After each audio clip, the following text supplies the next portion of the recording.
वीरों की भूमि, क्रांतिकारियों की भूमि, बेलकेश्वर महादेव की भूमि, ओघड़नाथ की भूमि, माँ जगज्जननी जगदम्बा अम्बा दुर्गा भवानी की भूमि, मेरठ से इस कथा का लाभ ले रहे हैं। आज कथा का चतुर्थ दिवस है। प्रत्येक अवस्था के बाद में चौथी अवस्था जरूर आती है। बचपन गया, जवानी गई, अधेड़ी गई, फिर बुढ़ापा आ गया।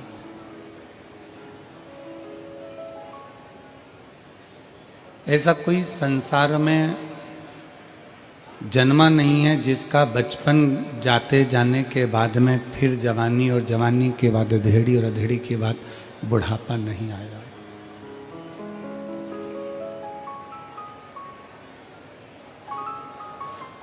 अपनी चौथी अवस्था है अपना बुढ़ापा। और शिव महापुराण की कथा कहती है बचपन गया जाने दो, जवानी गई जाने दो, अधेड़ी गई जाने दो, पर अपना बुढ़ापा मत बिगड़ने दो। अंतिम बिंदु है मनुष्य का बुढ़ापा। ठीक है, बचपन जो निकल गया, जैसे जैसे निकला वो अपने ऊपर।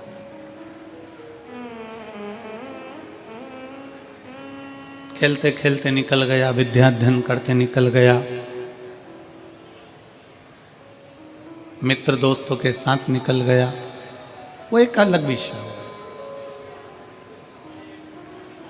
जवानी आ गई, इतने भोग और विलास में डूब गए कि हम कहाँ हमारा बचपन गया और आगे क्या होना है उसका स्मरण नहीं हो पाया।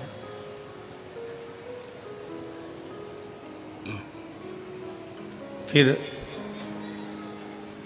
अधेड़ी आ गई जिसमें हम पूरे परिवार का बोझा ढोने में, पूरे परिवार को साधने में, पूरे परिवार के काम में हम लग गए।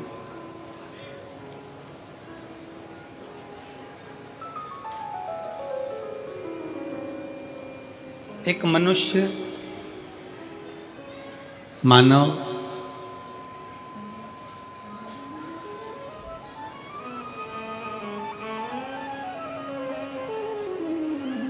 गधा, कुत्ता और उल्लू, इन चारों की जो उम्र थी वो बिल्कुल बराबर की थी, 40-40 साल। मनुष्य भी 40 वर्ष का, गधा भी 40 वर्ष का, कुत्ता भी 40 वर्ष का और उल्लू भी 40 वर्ष का। सब 40 साल के थे, सबकी उम्र 40 वर्ष की थी और सब 40-40 वर्ष में रह रहे थे।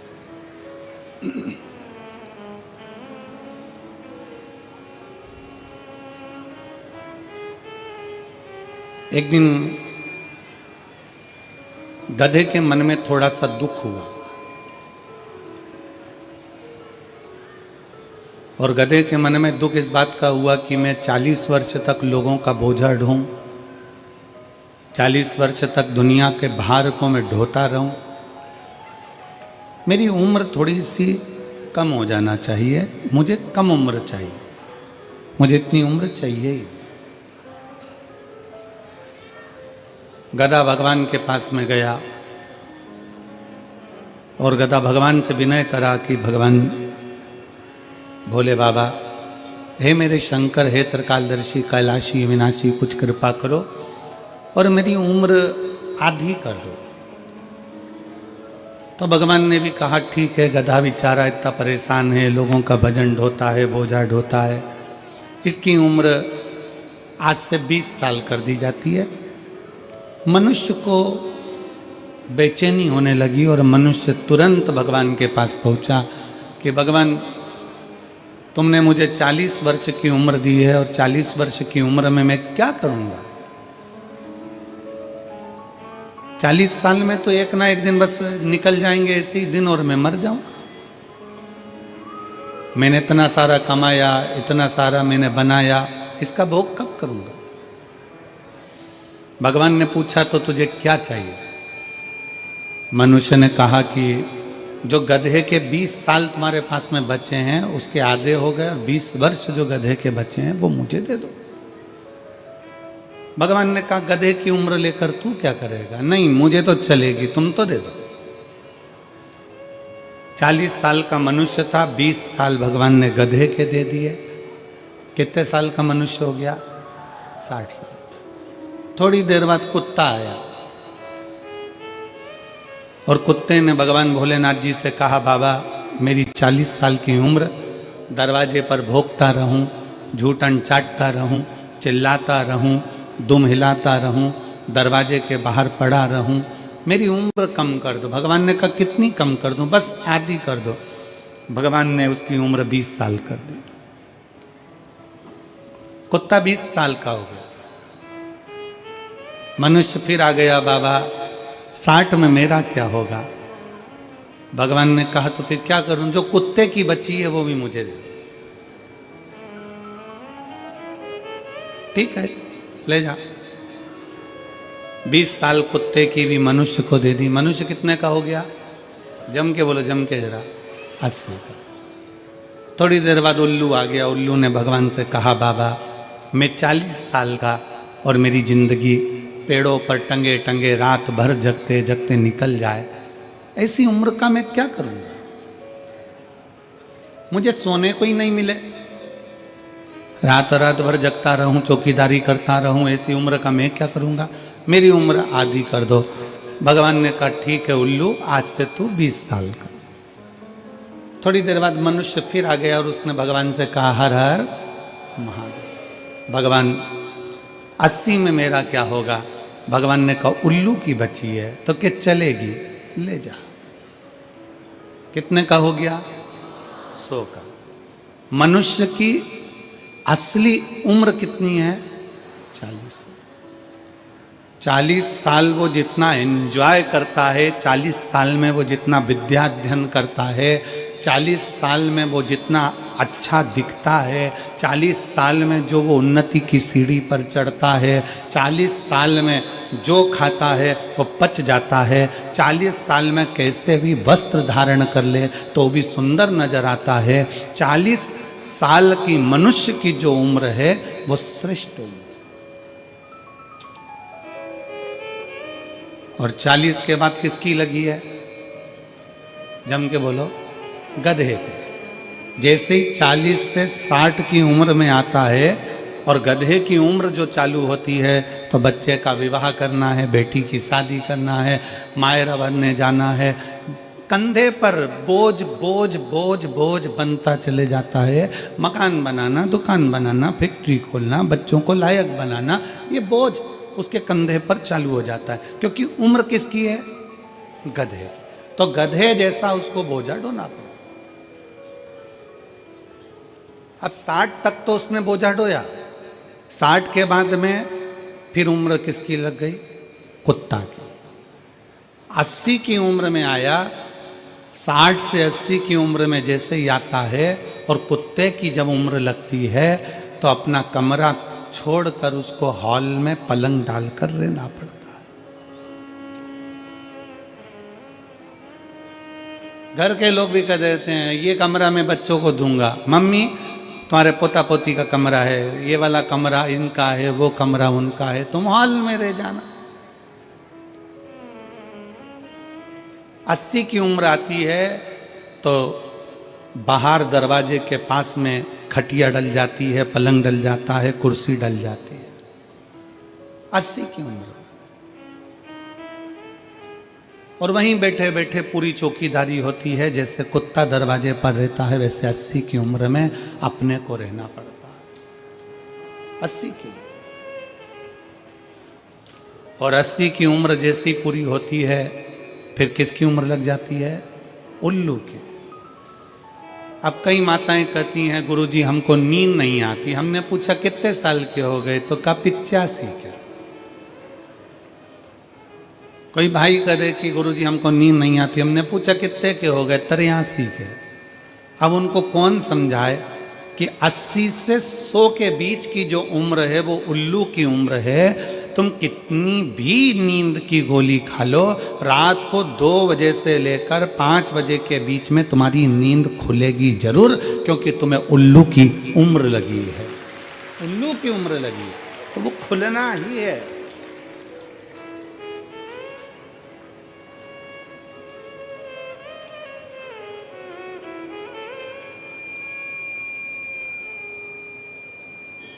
चालीस के बाद की जो जिंदगी है, 60 तक का जो जीवन है, हम दूसरों से मांग कर जी रहे हैं। अर्थात ये हमारी उम्र नहीं है। हमारी तो जो 40 साल की उम्र थी, बचपन, जवानी, अधेड़ी जो हमने निकाला, 40 तक की जो उम्र थी, खूब खाया, खूब आनंद में पचा, खूब शरीर स्वस्थ रहा, खूब आनंद की जिंदगी जी, खूब घूमने के लिए यहाँ वहाँ पूरे परिवार के साथ खूब हिमाचल उत्तरांचल ना जाने कहाँ कहाँ चले जाते थे। धीरे धीरे धीरे धीरे धीरे उम्र घटती बढ़ती चली गई और उम्र बढ़ती चली गई। अब विचार मन में आया कि अब मैं 40 का उम्र का हो गया। फिर धीरे धीरे विचार करा, बच्चे बड़े हो गए। पहले जब बच्चे नहीं थे, जब छोटी उम्र थी, तो मायके भी खूब चली जाती थी। मेरी दीदियाँ आए दिन मायके जाती थी। अब बच्चे घर में जन्म ले लिए, बच्चे बड़े होने लगे, तो बेटियों ने मायके जाना छोड़ दिया, क्योंकि इनकी पढ़ाई में लग गई, बोझा सिर पर आ गया।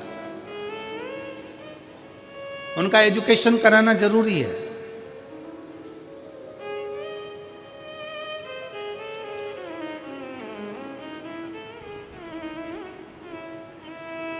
और धीरे धीरे धीरे धीरे धीरे हमारी 40 वर्ष की उम्र कहाँ चली जाती है, और गधा की उम्र, कुत्ता की उम्र, उल्लू की उम्र 40 से 60, 60 से 80, 80 से 100, ये उम्र कब लगती चली जाती है हमको खुद मालूम नहीं पड़ता। मालूम कब पड़ता है? जब वजन आता है, मस्तक पर बोझ आता है, जब एकदम घर की छोटी छोटी बहुएं, छोटी छोटी बेटियां, जिनके अभी बच्चे भी नहीं हुए ना, जब तक तो वो जिंदगी अच्छी जी रही हैं, जैसे ही बच्चे जन्म ले लेते हैं और बोझा उसके ऊपर जब पड़ने लगता है, 40 तक की उम्र के अंदर जब उसके ऊपर भार बढ़ने लगता है, तो फिर उसको चिड़चिड़ होने लगती है, बहुत अंदर से खचोटने लगता है।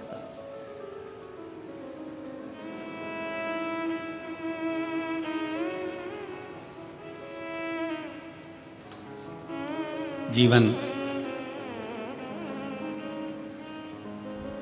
शिव जी की कथा कहती है, भगवान शंकर की कथा कहती है,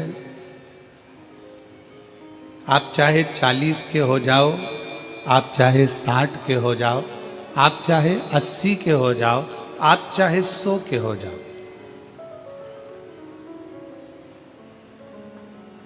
आप चाहे 40 के हो जाओ, चाहे 60 के हो जाए, चाहे आप 100 के हो जाओ, पर एक चीज याद रखना, अपने घर के अंदर, अपने बंगले के अंदर वस्तु बढ़ाओ चाहे ना बढ़ाओ, पर अपने बंगले और अपने घर के अंदर अपना व्यवहार जरूर बढ़ाना।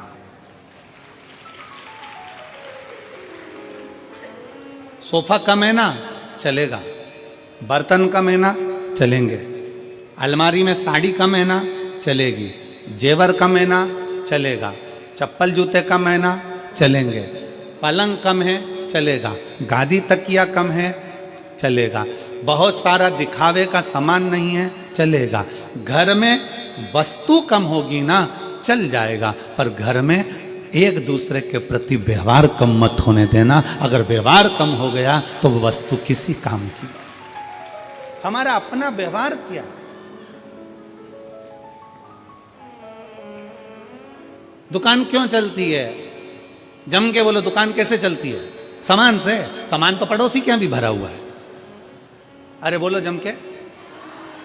फ्रिज पड़ोसी के यहाँ भी है, फ्रिज तुम्हारी दुकान में भी है। कपड़े पड़ोसी के यहाँ भी है, कपड़े तुम्हारी दुकान में, उसी कंपनी का, उसी वैरायटी का उसके पास भी है और तुम्हारे पास भी है। घड़ी की दुकान तुम्हारे पास भी है, घड़ी की दुकान उसके पास भी है। सोने चांदी की दुकान उसकी भी है, सोने चांदी की दुकान तुम्हारी भी है। बर्तन की दुकान उसकी भी है, बर्तन की दुकान तुम्हारी है। कपड़े की दुकान उसकी भी है, कपड़े की दुकान तुम्हारी भी है। चश्मे की दुकान उसकी भी है, चश्मे की दुकान तुम्हारी भी है। पार्लर उसका भी है, पार्लर तुम्हारा भी है। किस चीज से चल रहा? वस्तु से। सामान तो उसके पास भी है।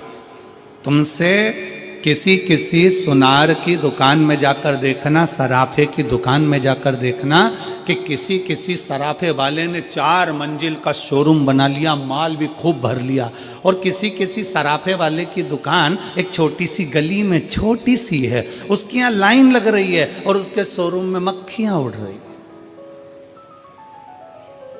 सोना उसके पास भी है, सोना इसके पास भी है, चांदी उसके पास भी है, चांदी इसके पास भी है, कपड़ा उसके पास भी है, कपड़ा इसके पास भी है, सामान सबके पास में है। परंतु शिव महापुराण की कथा कर रही है, चाहे तुम्हारा बचपन हो, चाहे तुम्हारी जवानी हो, चाहे तुम्हारी अधेड़ी हो, चाहे तुम्हारा बुढ़ापा हो, तुम्हारे घर में वस्तु बढ़े ना बढ़े, सामान बढ़े ना बढ़े, पर तुम्हारा व्यवहार बढ़ना चाहिए। ऐसा व्यवहार होना चाहिए कि दुनिया के लोग तुम्हारे पास में आए। दुनिया के लोग तुम्हारे पास में आए। अपने व्यवहार को बढ़ाइए। व्यवहार से क्या मतलब है? व्यवहार का मतलब क्या होता है? व्यवहार का मतलब है आपकी श्रेष्ठ वाणी, आपके मन का साफपन, आपकी निर्मलता, आपकी सत्यता और आपकी एकाग्रता।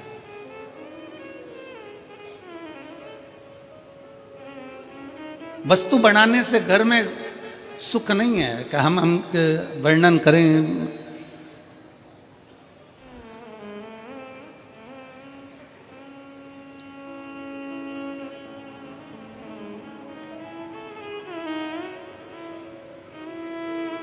अभी हम इस कथा के पहले 3 दिन के लिए दुबई की कथा करने के लिए गए थे।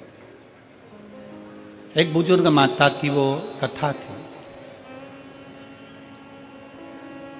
और दुबई की जो कथा थी एक बुजुर्ग माता की कथा थी, और वो कथा श्री शिव महापुराण समिति दुबई ने कराई, जिसमें 8 से 9 यजमान बने।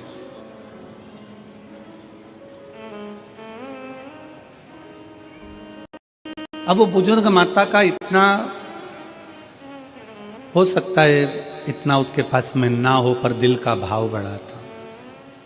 उसने पूरे मोहल्ले की माताओं को एकत्रित करा, कई समितियों को एकत्रित करा, फिर एक अग्रवाल परिवार को रखा, फिर एक अन्य अन्य परिवार, चंद्राकार आदि कैसे बहुत सारे परिवार उन्होंने वहां रखे, बहुत सारे परिवार।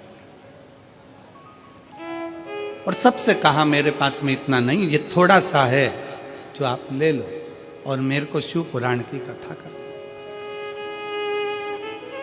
हम श्री संदीप गोयल जी को और श्री आशीष बंसल जी को और इस केदारेश्वर समिति को बहुत बहुत धन्यवाद इस चीज का देना चाहते हैं कि जितने पत्र गोयल जी, आशीष जी, जितने पत्र यहाँ आए हैं, हर पत्र में तुम दोनों का जिक्र लिखा है कि हम नहीं सुन पाते ये कथा कहीं जाकर, पर मेरठ को आपने दिया है, उसके लिए साधु, उसके लिए साधुवाद है।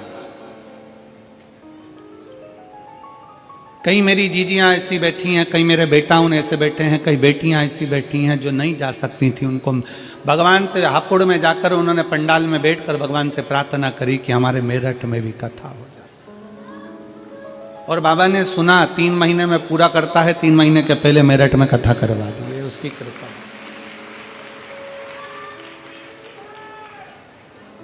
ये उसकी उदारता, ये उसकी कृपा, ये उसकी करुणा है। और गोयल जी, बंसल जी आपको इस चीज के लिए साधुवाद देते हैं कि धन तो दुनिया के पास में ढेरों की मात्रा में होता है, पर उसका धन सतमार्ग में नहीं लग पाता। आज आपको इस चीज की बधाई है कि आपने अपने धन का सदुपयोग करा और इतने जनमानस के चेहरे पर प्रसन्नता लाता है। केदारेश्वर समिति, इसके अध्यक्ष, इसके उपाध्यक्ष, इसके सचिव, महामंत्री, इसके जितने भी पदाधिकारी गण हैं, उनको बहुत साधुवाद।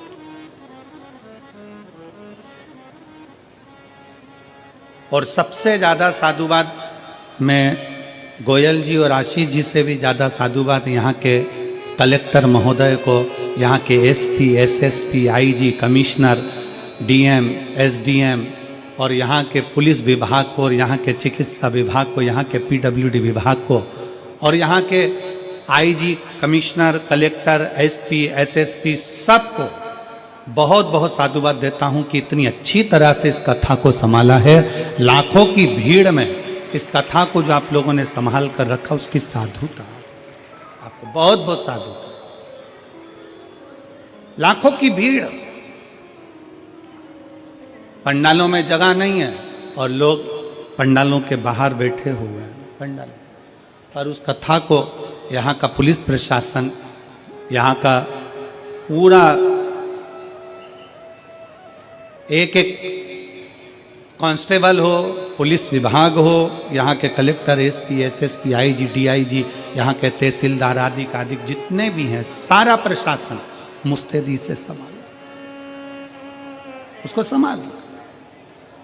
और एक बार आप सबसे निवेदन है, पूरे प्रशासन के लिए, उत्तर प्रदेश मेरठ सरकार के लिए जोरदार ताली बजाकर स्वागत, वंदन, अभिनंदन, जिन्होंने इस व्यवहार की बहुत जरूरत है। आज के समय में एक बात बहुत अच्छे से धारण कर कर रखना कि घर में सब कुछ है। बोलो री जी हाँ, सही बात है। तुम्हारे घर में भोजन की कमी तो नहीं है ना? जम के बोलो जरा। नहीं। तुम्हारे घर में कहीं रहने की कमी तो नहीं है ना? नहीं। तुम्हारे घर में पानी पीने की भी कमी तो नहीं है ना? सारा सुख है तुम्हारे घर में, ओढ़ने का, बिछाने का, रहने का, एसी, कूलर, पंखा, सारा सुख अपने घर में है। अच्छे मकान में रह रहे हैं, बाबा की कृपा से अच्छा भोजन कर रहे हैं, सारा सुख है।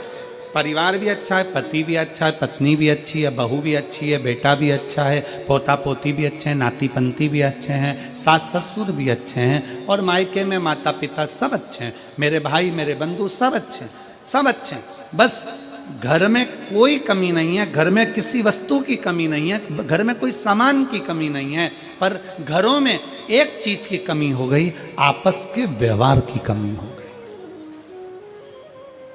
हमारा आपस का व्यवहार ठीक नहीं हो पाया।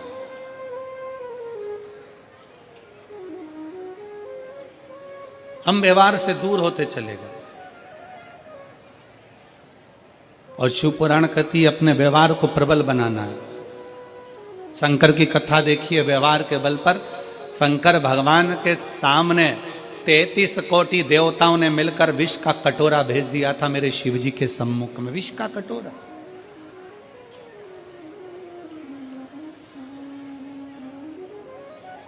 मेरे बाबा के सामने एक विष का कटोरा आ गया, शंकर जी के सम्मुख में विष का कटोरा।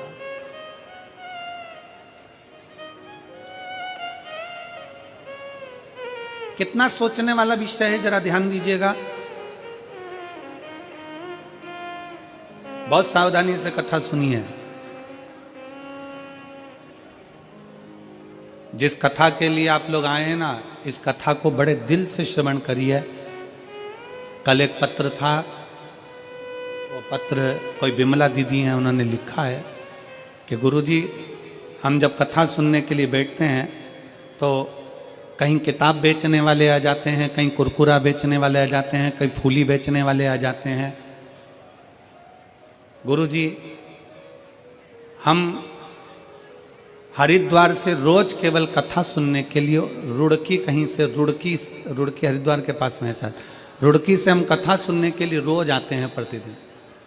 हमारा 1000-2000 रुपये रोज का खर्च होता है, पर उसके बीच में भी ये लोग इतना सामान, किताब बेचने वाले, कहीं सामान बेचने वाले आते रहते हैं, तो हमारी कथा चूक जाती है और हम बड़ी आस से कथा सुनने के लिए आते हैं। मेरा आप सबसे निवेदन है, जितने किताब बेचने वाले हों, जितने सामान बेचने वाले हों, आपसे भी निवेदन है, जितने लोग बैठे हुए कथा में, अगर कोई बेचने वाला आए, उसका हाथ पकड़कर उसको बाहर निकाल कर कहना, भैया कथा सुनने थे, रोड पे जाके बेचो, पर कथा श्रवण करना। जितने दिल से सुन सकते हो, जितनी ये झोली तुम भर सकते हो, उतना बटोर लो इसको। जितना दिल लगा सकते हो बाबा से, उतना दिल लगा लो तुम, जितना लगा सकते।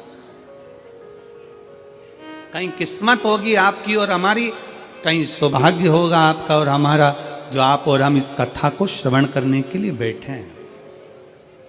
और ना जाने कितने तो टीवी के सामने बैठे बैठे भगवान से प्रार्थना कर रहे हैं, हमको भी पंडाल में बुला लेता, हम भी कथा श्रवण कर लेते, हमें भी यहाँ आमंत्रित कर लेता, हम भी पहुंच जाए। कितने तरस रहे।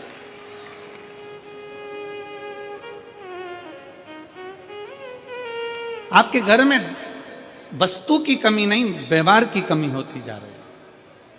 और अपना व्यवहार हमें श्रेष्ठ बनाना। शंकर जी की कथा कहती है, शिव जी के सामने 33 कोटि देवताओं ने मिलकर विष का कटोरा लाकर रख दिया। विष का कटोरा भगवान शंकर के हाथ में दे दिया, ये विष है, ये विष।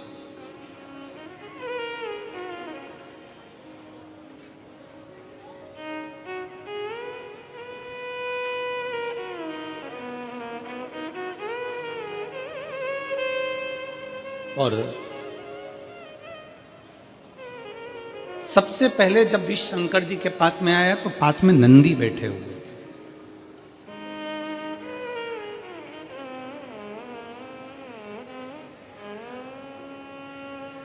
शंकर जी के सम्मुख में नंदी बैठे थे। जैसे ही देवता विष का कटोरा लेकर आए तो नंदी उठकर खड़े हो गए। नंदी उठे, खड़े हुए, और नंदी ने पूछा, ये क्या है इसमें, इस पात्र में क्या है, इस पात्र में है क्या? आप सबको मालूम होगा, आप सबके स्मरण में होगा कि शंकर भगवान को जब धतूरा चढ़ाया जाता है, धतूरा देखा है आप लोगों ने? जम के बोलो जरा, देखा है? तो कांटे कांटे होते हैं। शंकर भगवान को जब भी धतूरा चढ़ाया जाता है, शिव जी को जब भी धतूरा दिया जाता है, तो धतूरा चढ़ाते समय नंदीकेश्वर शिव का नाम लिया जाता है। बेलपत्री आप चढ़ा रहे हैं, आप जो भी जप करें, स्मरण करें, वो आपके ऊपर है।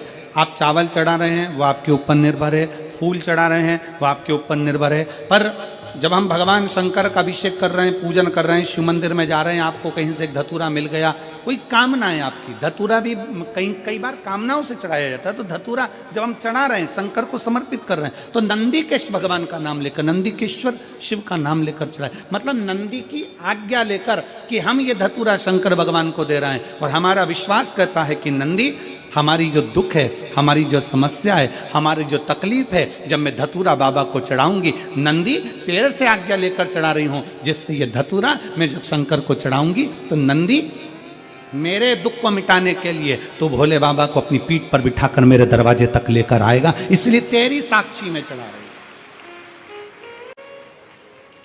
ये धतूरा मैं तेरी साक्षी में चढ़ा रही हूं, ये धतूरा मैं तेरी साक्षी में दे रही हूं।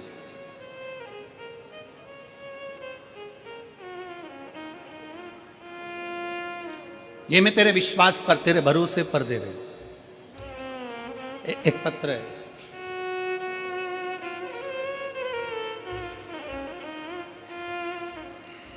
मैं रीतु त्रिवेदी,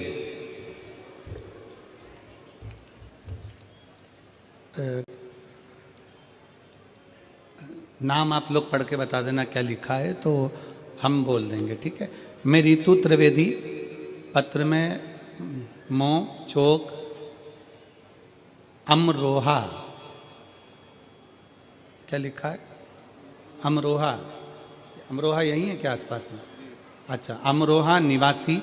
फ़ोन नंबर मेरा ये है, कहीं बैठी हो तो हाथ हिला सकती हैं। बाबा की महिमा का मैं क्या गुणगान करूं। पति अमरदीप शर्मा को लीवर सिरोसिस हो गया था, जिसकी वजह से पेट में पानी भर गया था, तिल्ली बढ़ गई थी, हार्निया हो गया था, पीलिया हो गया था। हमने अमरोहा के 4-5 बड़े बड़े डॉक्टरों को दिखाया, उन्होंने कहा ठीक होने का कोई चांस नहीं दिखता। कोई लीवर बिल्कुल ख़राब हो गया है, इनकी सेवा करो, क्योंकि हाथ पैर में बहुत ज़्यादा सूजन आ गई है। इनका इलाज लीवर ट्रांसप्लांट ही करना पड़ेगा, जो दिल्ली में है। मैंने सोचा हमारे पास तो पैसे ही नहीं हैं। अमरोहा मुरादाबाद 3 महीने में जो पैसे थे वो लग गए। सब रिश्तेदारों के फ़ोन उठाना बंद कर दिया। मैंने बाबा से प्रार्थना की, बाबा क्या मेरी लाज नहीं रखोगे? मैं क्या हो गया, मैंने तो आपको जल चढ़ाना प्रारंभ कर दिया, क्या गलती हो गई बाबा। तब हम उनको दिल्ली के ILMBS हॉस्पिटल में लेकर गए। तबीयत ज़्यादा खराब हो गई, उनका ट्रांसप्लांट करना पड़ेगा, ये दिल्ली के हॉस्पिटल में बोल दिया गया, ILBS में बोल दिया गया। इसका खर्चा लगभग 50 से 60 लाख का आएगा। हमारा पास इतना धन नहीं था, फिर करें तो करें क्या। हमने भी बाबा का नाम लेकर कह दिया कि कहीं से भी पैसे की व्यवस्था करेंगे, आप तो ऑपरेशन की तैयारी करो।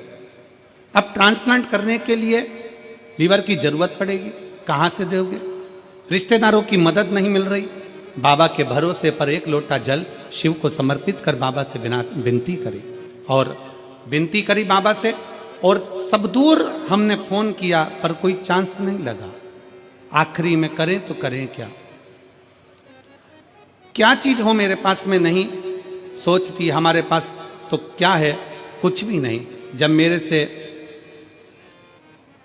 मेरे पास में जब कुछ भी नहीं, तो बाबा पर आश्रित होकर एक लोटा जल समर्पित कर बाबा को विनय कर दी। और गुरुदेव मैं क्या वर्णन करूं, लीवर तो बदलना था, कक्ष में भी लेकर चले गए, पर 9 नवंबर 2023 को भर्ती करा, 10 नवंबर को उनका ऑपरेशन होना चालू हुआ। ऑपरेशन के लिए लेकर गए तो जांचें पूरी चालू हो गई, और जांच करने पर वापिस बाहर आकर डॉक्टर बोले कि इनका लीवर डैमेज नहीं है, लीवर ने काम करना प्रारंभ कर दिया। अब हमारे पास में तो पैसा नहीं, तब डॉक्टर ने कहा काउंटर पर जाओ और तुम्हारा पूरा हिसाब बना लो। काउंटर पर पहुंचने पर हिसाब बनाया तो हिसाब में भी 1 रुपया देने का नहीं निकला। मैं बाबा को यहाँ धन्यवाद देने के लिए आई हूँ। कहीं बैठी हो रितु त्रिवेदी, अमरोहा निवासी, कहीं बैठी हो तो आ सकती हैं बेलपत्र लेने के लिए। शिव तत्व की प्राप्ति इसी को कहते हैं।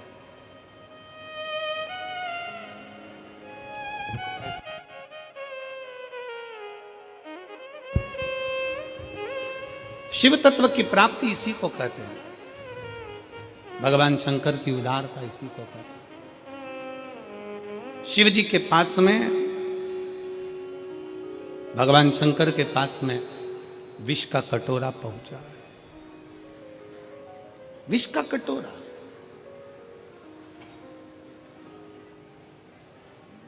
और जब भोलेनाथ जी के पास में विष का कटोरा आया, शंकर भगवान के पास में जब विष का कटोरा पहुंचा तो सबसे पहले नंदी ने पूछा। सबसे पहले नंदी पूछ रहा है। नंदी ने विचार किया, क्या है इसमें? कहा, देवताओं ने कहा इसमें विष भरा हुआ है, विष भरा, विष। हाँ, किसके लिए लेकर आयो? कौन पिएगा ये? देवताओं ने कहा ये विष हम भगवान शंकर के लिए लेकर आए। शिव पिएंगे? हाँ।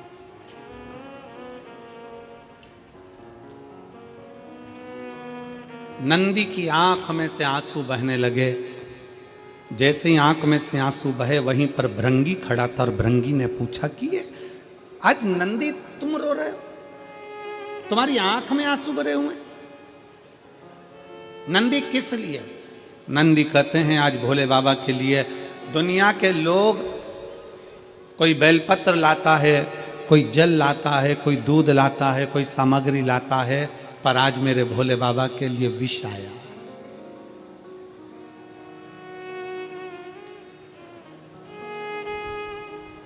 आज मेरे शंकर के लिए विष आया।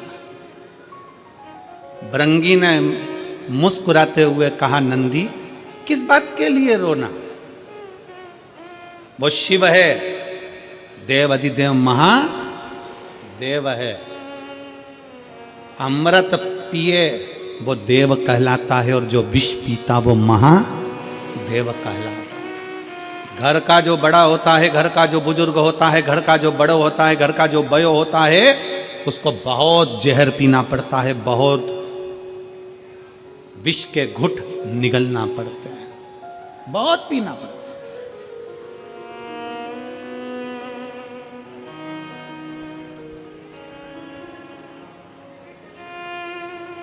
दुख झेलना पड़ता है। घर का बड़ा जो होता है ना, घर का जो बुजुर्ग होता है, मेरा सभी माताओं से निवेदन है, मेरे घर के बुजुर्गों से निवेदन है, मेरे सम्मुख में बैठे हुए माता पिताओं से निवेदन है कि एक बात अपने भीतर उतार लो।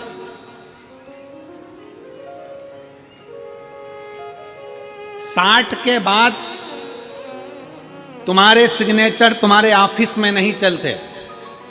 चलते हैं? अरे जम के तो बोलो नहीं।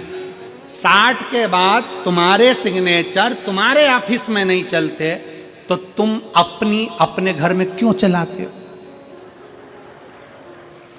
60 के बाद अपने भीतर एक बात अंदर उतार के रखो कि 60 के बाद मुझे ऐसे रहना है जैसे अपने घर में एक बच्चा रहता है, सबसे व्यवहार बनाकर, सबसे प्रेम रखकर, किसी को टोकना नहीं है, किसी को अपशब्द कहना नहीं है, किसी को ताने देना नहीं है। अपनी चिड़चिड़ प्रवृत्ति, अपने भीतर का क्रोध, अपने भीतर का चिड़चिड़पन मुझे आज कथा के पंडाल में छोड़ देना है और घर जाऊंगी तो ऐसी जाऊंगी जैसे निर्मल हृदय से जाते हैं।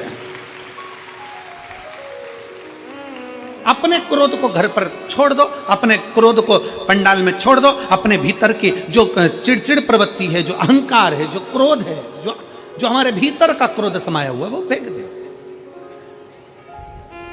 और हम क्या करते हैं?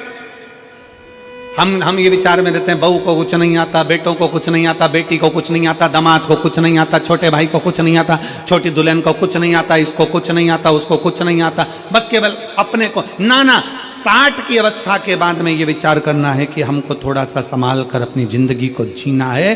खूब अच्छे से रहो, एक से बढ़कर एक साड़ी पहनो, एक से बढ़कर एक सूट पहनो। 60 के बाद में तुम खूब अच्छे कपड़े पहनो, हम मना नहीं करेंगे, खूब अच्छे जेवर पहनो, आभूषण पहनो, रतन माणिक मोती पहनो, अच्छा खाओ पियो, एंजॉय करो। पर इतना याद रखो कि 60 की अवस्था के बाद में अपनी वाणी पर थोड़ा सा संयम रखो, अपने व्यवहार को प्रबल बनाओ, अपनी वाणी को प्रबल बनाओ, मिठासता से परिपूर्ण बनाओ, मिठासता से।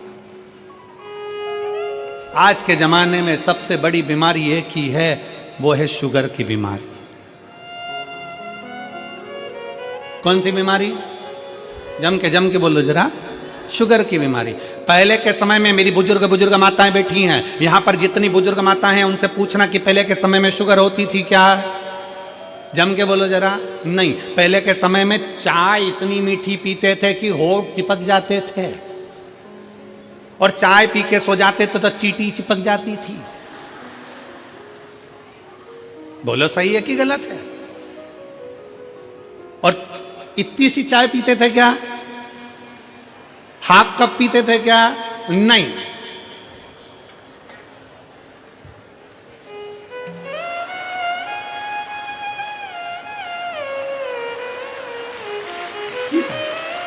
इतनी सी चाय से क्या होगा? तुम सोचो, जरा विचार करो कि इतनी सी चाय पीते थे? नहीं, दूध पिए इतना गिलास भर के, लोटा भरकर, मक्खन खाए ढेर सारा, खूब मीठा मीठा लड्डू पेड़ा, भोजन करे तो मीठा होना जरूरी है, उठे तो मीठा होना जरूरी है, चाय ढेर सारी लोटा भर के पीना, सुबह दोपहर शाम 3-4, और कहीं पे भी चले जाए फिर चाय आन दो, फिर मीठा आन दो। तो ये तो अपने चलता रहता। तो शुगर की बीमारी थी क्या? नहीं। क्यों नहीं थी?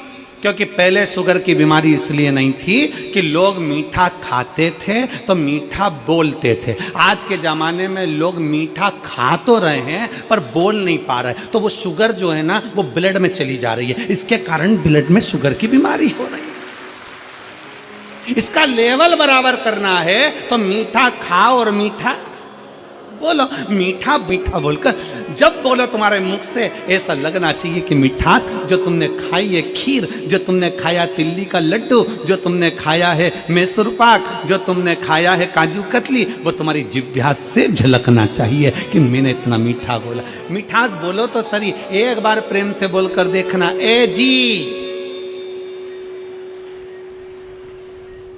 और पक्का इतना प्रेम से बोलोगी तो वो खसक लो जी, वरना 500 गया जी। मिठास परिपूर्ण होना चाहिए, मिठास परिपूर्ण।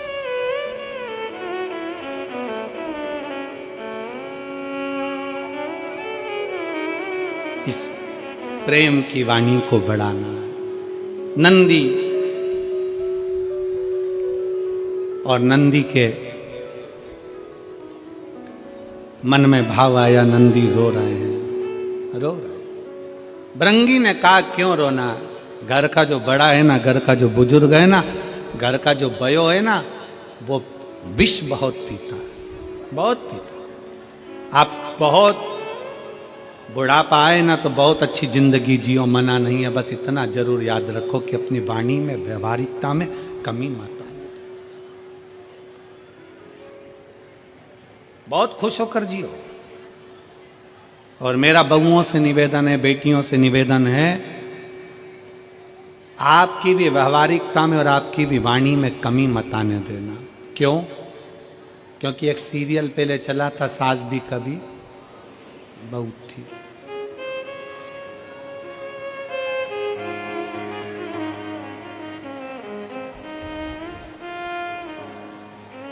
उसका एक लाइन बड़ी सुंदर थी, आप लोगों ने श्रवण करी होगी। उस सीरियल की एक लाइन हमेशा गुनगुनाने में आती थी, आप लोगों ने स्मरण करा होगा। क्या तूने पाया है, क्या तूने खोया है, क्या तेरा लाभ है, क्या हानि। सिखाओ। बड़ा हो तो वो भी मीठा बोलना सीखे, बुजुर्ग हो वो भी मीठा बोलना सीखे।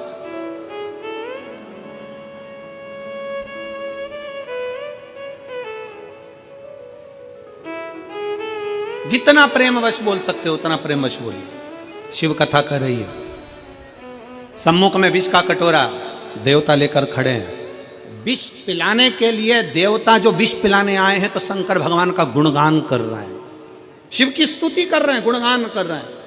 शंकर भगवान तो ऐसे हैं, शंकर भगवान तो वैसे हैं, शंकर भगवान तो ये कर दें, शंकर भगवान तो वो कर दे। सारे देवता, 33 कोटि देवता शंकर भगवान का गुणगान कर रहे हैं, क्योंकि शंकर जी विष पीने के लिए कटोरा सामने। सावधान मेरठ,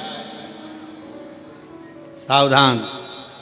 जब किसी को आपसे काम निकालना है तो वह आपका बहुत गुणगान करेगा, बहुत। जब किसी को आपसे काम निकालना है बहुत गुणगान करेगा, और काम निकला तो गुणगान करेगा नहीं, फिर कोई कुछ बोलेगा नहीं। इसलिए सावधान रहें, सावधान।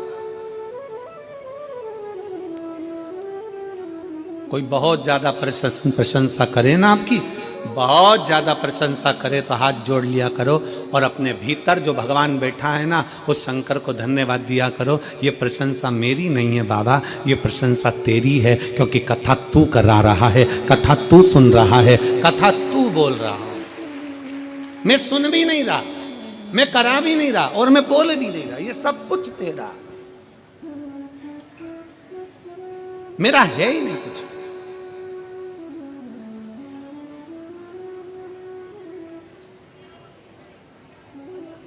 शिव जी की प्रशंसा हो रही थी, बहुत प्रशंसा, बहुत प्रशंसा। भगवान शंकर नेत्र बंद करके बैठे हुए थे, मां पार्वती मैया का आगमन हुआ। माता पार्वती जी का आगमन हुआ और देखा कि देवता बड़ा मीठा बोल रहे हैं, बड़ा मीठा। और बोलो मीठा, मीठा बोलने के लिए तो हमारा शास्त्र भी कहता है कि जितना बन सकता है उतना मीठा बोलिए, जितना प्रेम से बोल सकते हो उतना प्रेम से बोलिए, हमारा शास्त्र भी वर्णन करता है। और मनुष्य का शरीर मिलाई काय के लिए है कि अच्छा खाओ और अच्छा, जम के बोलो जरा, अच्छा खाओ और अच्छा बोलो। वो एक बचपन में हम हमारे बच्चे लोगों को पढ़ाते थे, तो बचपन में एक पोयम चलती थी, मिट्टू मिट्टू तोता डाली ऊपर सोता, हरी मिर्ची खाता। इधर चलती है कि नहीं चलती है? अरे बोलो तो जम के चलती है। छोटे छोटे बच्चों को याद होगी, मिट्टू मिट्टू तोता डाली ऊपर सोता, हरी मिर्ची खाता, राम राम बोलता। कितना ज्ञान की पोयम है कि मिट्ठू तोता कड़वी मिर्ची खाकर, तोता इतनी तीखी मिर्ची खाकर भी भगवान का नाम ले लेता है, तोता इतनी कड़वी मिर्ची खाकर, इतनी तीखी मिर्ची खाकर भी मीठा बोल लेता है, और इंसान इतना मीठा खाने के बाद भी 24 घंटे मुंह से इतनी गाली बोल लेता है।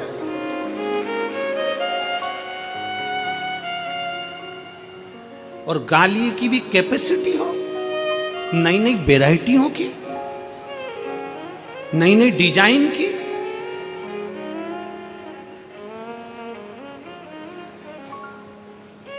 कितना सुंदर है। एक पक्षी भी हमको सीख दे रहा है कि पक्षी अगर कड़वी चीज खा रहा है, पक्षी अगर तीखी चीज खा रहा है तो भी मीठा बोल रहा है। तो ये तो हम मनुष्य हैं, हम मानव में यो विद्वत्ता होना चाहिए, हम मनुष्य में वो विद्वत्ता होना चाहिए, हम मानव में वो प्रेम और वो विद्वत्ता प्रबल होना चाहिए कि हम कितना मीठा बोले, हमारी मिठास क्या हो, हमारे शब्दों की वाणी का प्रभाव क्या हो। हम मीठी वाणी कैसे बोल सकते हैं, हमारे भीतर के शब्द कैसे होना चाहिए। अपनी शब्दों की मिठासता का स्मरण रखें। शंकर भगवान के सम्मुख में एक कटोरा विष का आ गया, विष का कटोरा। शिव जी के सम्मुख में एक विष का कटोरा आया, और शंकर भगवान की साक्षी में जब विष का कटोरा आया, सम्मुख में जब विष का कटोरा पहुंचा, शंकर भगवान प्रसन्न थे, पर मां जगत जननी जगदम्बा दुर्गा भवानी की आंखों में जल था। मां जगत जननी के नेत्रों में जल भरा हुआ था, मां जगदम्बा के नेत्रों में जल भरा हुआ था, मां की आंखों में जल। और माता की आंख में जब जल भरा हुआ था, नेत्रों में जब जल भरा हुआ था, फिर पूछा नंदी ने, मां, नंदी पूछ रहा है, ए मां,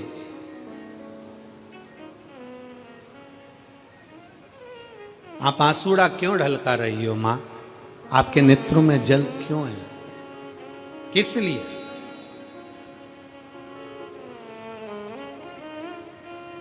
आप क्यों रो रही हो मां?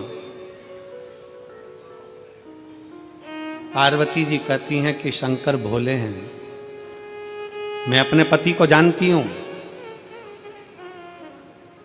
उनका एक नाम भव है, भव। शिव जी का एक नाम भव है, और भव का मतलब है कि दुनिया में किसी को दुखी नहीं देख सकते वो। अगर आप तकलीफ में हो और शंकर को पुकार रहे हो, शंकर को एक लोटा जल चढ़ा रहे हो, तो शंकर भगवान को आना ही पड़ेगा, कोई उनको रोक नहीं सकता, शिव आते ही हैं। एक पत्र है,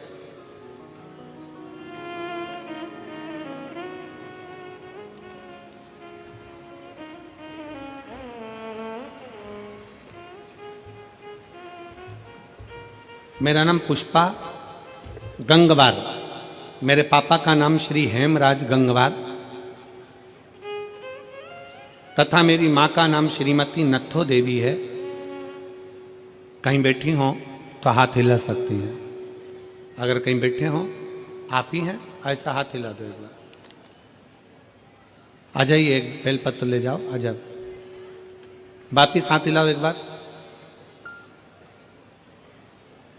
पुष्पा गंगवार, हाँ हाथ हिलाओ एक बार, ठीक है, दिख गए, दिख गए, दिख गए। आ जाइए, एक बेलपत्र ले जाओ। मैं पुष्पा गंगवार, मेरे पापा का नाम श्री हेमराज गंगवार, मेरी माँ का नाम श्रीमती नत्थो देवी गुरुदेव। मेरे पापा जी को ब्लड कैंसर था, जिसकी वजह से मेरा पूरा परिवार परेशान था। पत्र को आप लोग एलईडी पर पढ़ सकते हैं। मेरा पूरा परिवार परेशान था उसी समय। गुरुदेव, मैं और मेरी पति आस्था चैनल पर शिव महापुराण की कथा आपकी सुनते थे, तो मुझे लगा कि मैं अपनी मम्मी से शिव पुराण सुनने के लिए कहूँगी। लेकिन उसी समय कुछ दिनों बाद मैं अपनी माँ को लेकर काशी को गई और वहाँ पर बाबा के दर्शन किए और वहाँ पर बाबा से विनती करी। आपकी कथा में मैंने धन्वंतरी कुएं का वर्णन सुना था, तो वो धन्वंतरी कुएं का मैं जल भी लेकर, और धन्वंतरी कुएं का वर्णन मैंने आपकी कथा में सुना तो वहां लेकर गई, धन्वंतरी कुएं का जल भी लेकर आई और वो मैंने अपने पिताजी को दिया। प्रतिदिन भगवान शंकर का नाम लेकर श्री शिवाय नमस्तुभ्यम बोलकर भगवान शंकर का जल अपने पिता को देने लगे। गुरुदेव, 1 महीना के बाद मेरी माँ सीहोर पहुंची और रुद्राक्ष लेकर आई और उसका जल पिताजी को लगातार 2 महीने पिलाया। फिर बाद में डॉक्टर के यहाँ लेकर गई तो डॉक्टर ने उन्हें अब बिल्कुल सही बताया है। आज मेरे पिताजी गुरुदेव बाबा की कृपा से पूर्ण रूप से ठीक हो चुके हैं। आज उनकी एक भी दवा नहीं चल रही है। ये शिव की उदार, शिव महापुराण की कथा कहती है, भगवान शंकर का चरित्र कहता है, शिव तत्व कहता है कि आपका विश्वास, शंकर भगवान के मंदिर में आप जा रहे हैं, शिव को 1 लोटा जल चढ़ा रहे हैं, शंकर की स्तुति कर रहे हैं, श्री शिवाय नमस्तुभ्यम बोल रहे हैं, शंकर का पंचाक्षर मंत्र नमः शिवाय बोल रहे हैं, शंकर का षडाक्षर मंत्र ओम नमः शिवाय बोल रहे हैं, त्र्यंबक मंत्र का जाप कर रहे हैं, राम नाम, कृष्ण नाम, शिव नाम, भवानी नाम, जो तुम जप रहे हो उसमें तुम्हारा विश्वास मूल होना चाहिए।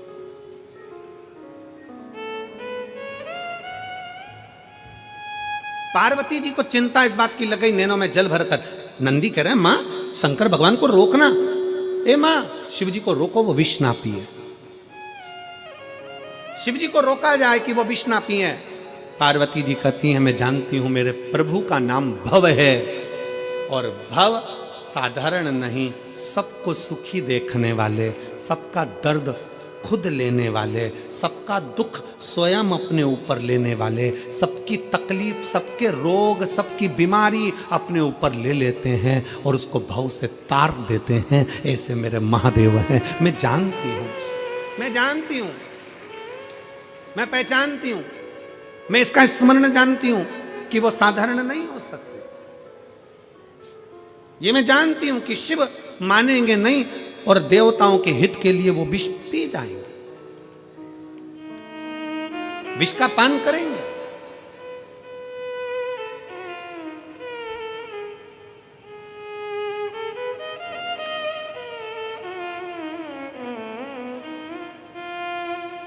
मेरी जीजियों, मेरे जीजाओं, मेरी माताओं, मेरे भाई बेटियों, बेटाओं, आप लोग कथा में आए हो ना, कितना किसका दुख है, किसकी कितनी तकलीफ है, आप खुद जानते हो। हमें मालूम नहीं है, हम कोई अंतर्यामी मंतर्यामी नहीं है, और ना तुम्हारा हम भूत जानते हैं, ना तुम्हारा हम वर्तमान जानते हैं, और ना हम तुम्हारा भविष्य जानते हैं। हमें हमारा ही नहीं मालूम तो हम तुम्हारा क्या खाक बताएं। हमें हमारा ही नहीं मालूम तो हम तुम्हारा क्या बताएंगे।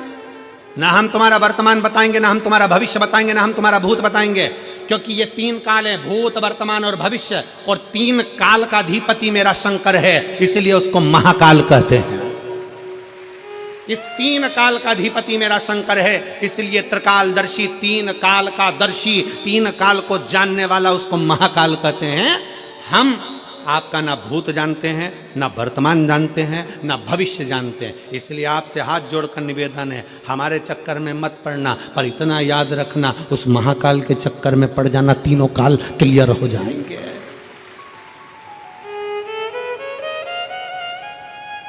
तीनों काल क्लियर।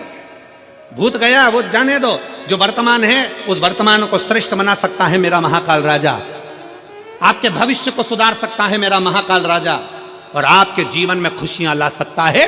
त्रिकालदर्शी, 3 काल का दर्शी, 3 काल को देखने वाला, 3 काल को साधने वाला, 3 कालों के संयमित रखने वाला केवल एक है, और वो कालाधिपति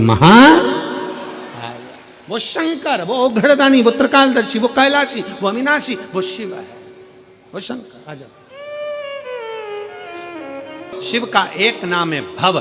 भव का मतलब है सब सबको सम देखना, सबको श्रेष्ठ देखना, सबको सुखी देखना, सबका कल्याण करना, सबको उत्तमता में देखना। किसी का रोग है अपनी ओर खींच लेना, किसी की तकलीफ है अपनी ओर खींच लेना, किसी को कष्ट है अपनी ओर खींच लेना। शिव महापुराण की कथा कहती है, जब हम भगवान शंकर के मंदिर में एक लोटा जल चढ़ाने के लिए आतुर होते हैं, शंकर के मंदिर में एक लोटा जल लेकर जब अपने घर से निकलकर शंकर के मंदिर तक पहुंचते हैं, हमारे भीतर के ना जाने कितने कितने पाप, कितने कितने कष्ट, कितने कितने रोग, कितनी कितनी बीमारियां अपने आप मिट जाती हैं।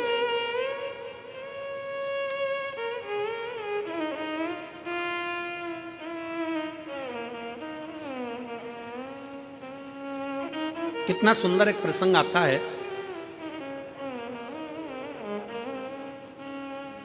घर का माहौल ठीक करने में सबसे बड़ी जवाबदारी होती है घर के पितरों की। किनकी? जम के बोलो जरा। पितरों की।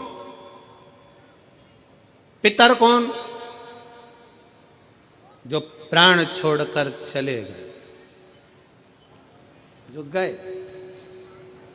घर के माहौल को ठीक करने में सबसे बड़ी जवाबदारी होती है पितरों की। सबसे बड़ी जवाबदारी है पितरों। पितर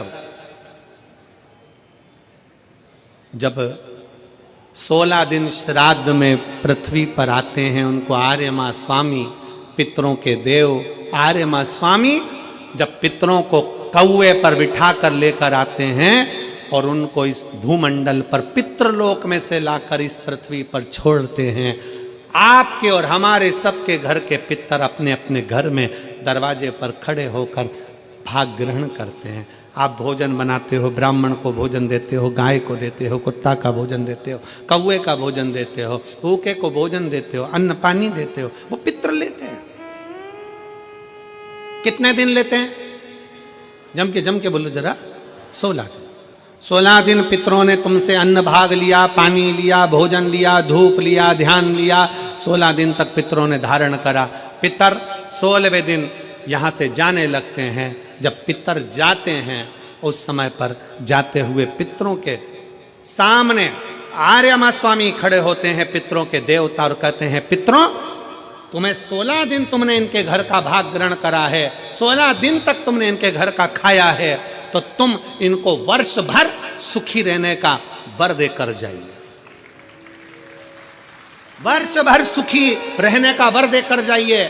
इनका घर का माहौल ठीक कर कर जाइए, इनके घर की अशांति मिटा कर जाइए, इनके घर में सुख समृद्धि देकर जाइए। ये आर्यमा स्वामी कहते हैं, पितरों के देवता कहते हैं।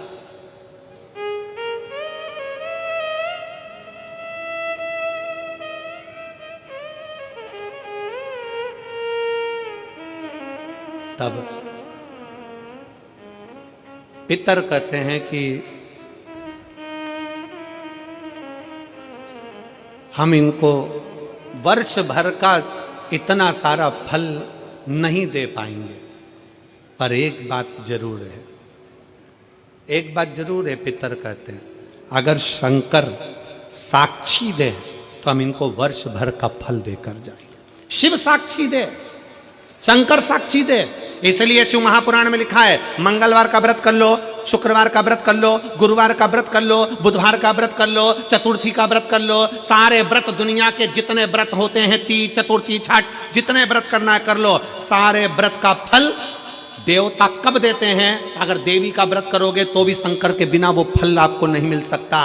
बृहस्पतिवार का व्रत करोगे तो भी शिव के बिना नहीं मिल सकता। शुक्रवार का व्रत करोगे तो भी शंकर के बिना नहीं मिल सकता। सारे व्रत का फल कब मिलता है? किसी भी देवता का व्रत करो पर फल कब मिलेगा? जब शंकर भगवान की आज्ञा होगी, क्योंकि मृत्यु लोक का देव अधिदेव महादेव है।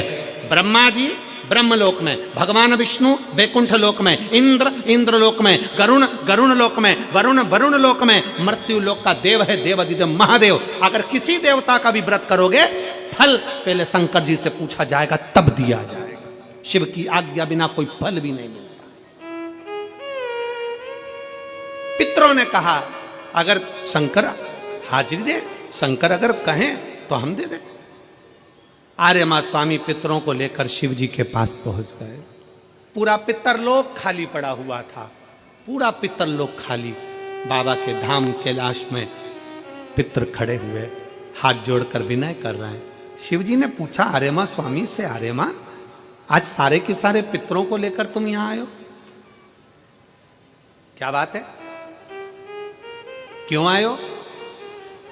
आर्यमा का कहना है, बाबा पितर अपने अपने घर के माहौल को सुधारना चाहते हैं, शांति देना चाहते हैं, लक्ष्मी देना चाहते हैं, समृद्धि देना चाहते हैं, वैभव देना चाहते हैं, वंश की वृद्धि करना चाहते हैं, पर आपके बिना यह संभव नहीं हो सकता। पितर क्या चाहते हैं? बाबा अगर हमारे पूर्वज, पितर कहते हैं अगर हमारे घर के लोग, परिवार के लोग अगर आपके शिवलिंग के ऊपर एक लोटा जल अगर चढ़ाएं तो उस जल का एक अंश हम पितरों को मिले, और जब हम पितरों को मिले तो उस दिन हम हमारे वंश के लोगों का घर का कल्याण कर देवे, बस इतना वर चाहते।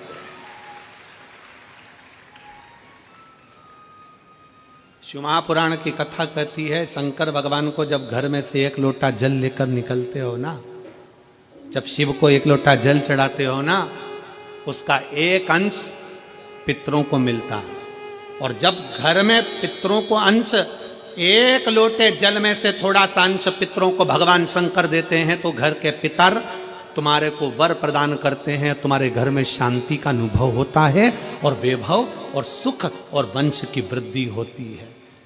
शिव के करीब में पितर भी विराजमान। कई लोग मंदिर के अंदर, एक पत्र है, उस पत्र में बहन जी ने एक प्रश्न किया,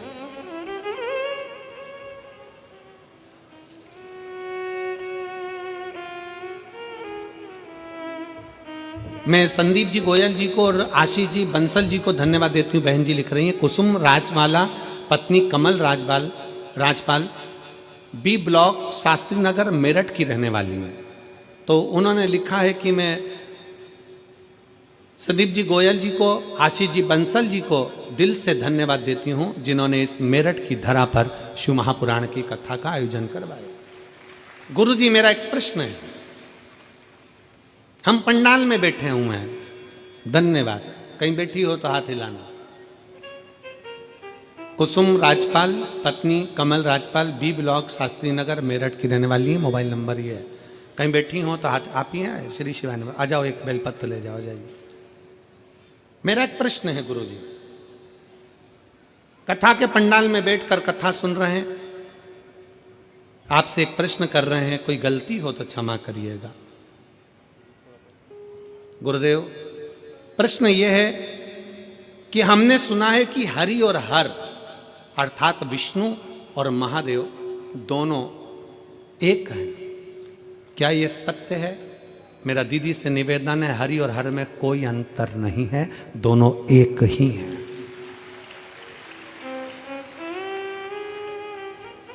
दोनों एक हैं। गुरुजी क्या मैं हरि के लिए तुलसी की माला और हर के लिए रुद्राक्ष की माला पहन सकती हूँ?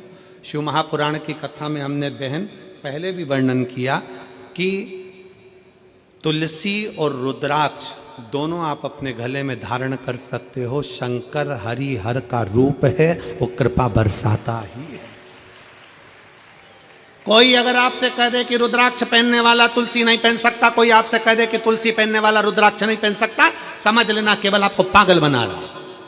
हमारा शास्त्र कहता है, हमारा शास्त्र वर्णन करता है, अगर शास्त्र का अध्ययन करें, शिव महापुराण पढ़े, स्कंद पुराण पढ़े, लिंग पुराण पढ़े, नर्मदा पुराण पढ़े, कुर्म पुराण पढ़े, विष्णु पुराण पढ़े, अग्नि पुराण पढ़े, पद्म पुराण पढ़े, ब्रह्म वैवर्त पुराण पढ़े, नारद पुराण पढ़े, देवी भागवत पढ़े, एक एक पुराण में आपको उसका वर्णन मिलेगा कि हम भगवान की, नारायण की तुलसी भी अपने गले में धारण कर सकते हैं और भगवान शंकर का रुद्राक्ष भी हम अपने गले में धारण कर सकते हैं। दोनों कृतार्थ कर देते हैं, दोनों कृतार्थ। डबल इंजन की सरकार।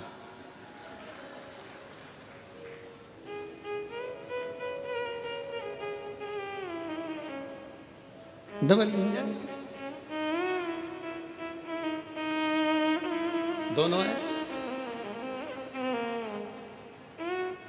भगवान नारायण भी, और फिर निवेदन है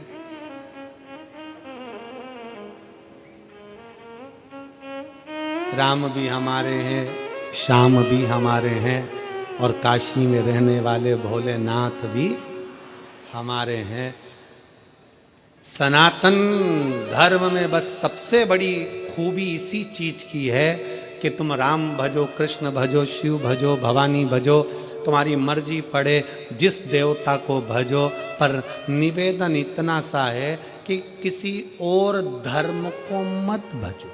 कहीं इधर उधर कहीं जाकर ना हमें अपमान करना है, किसी धर्म का हमें अपमान भी नहीं करना, किसी धर्म के हम लिए अपशब्द भी नहीं कहना है। हमारे धर्म का, हमारे सनातन के, हमारे देवताओं का आदर करो। घर की रोटी खाओ, जूठन खाने के लिए काय को कहीं पर जाओ, अपना घर का भोजन करो।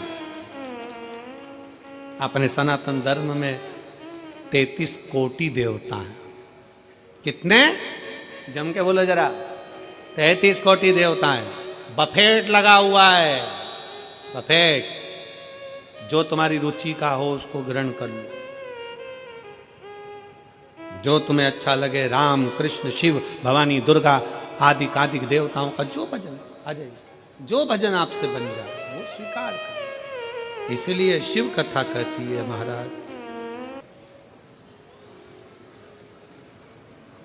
काल अधिपति हैं, कालों का भी पूरा बल अपने हाथ में रखते हैं। वो शंकर हैं जिनके हाथ से काल दूर भी नहीं जाता।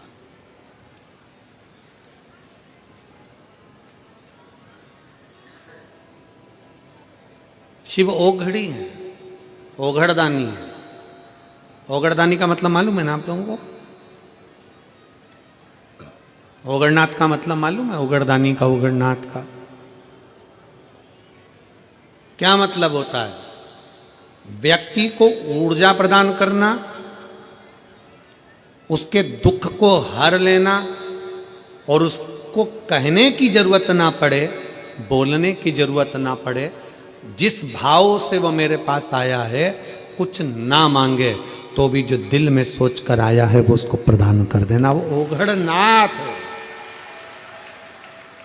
समझे? आया और दिया।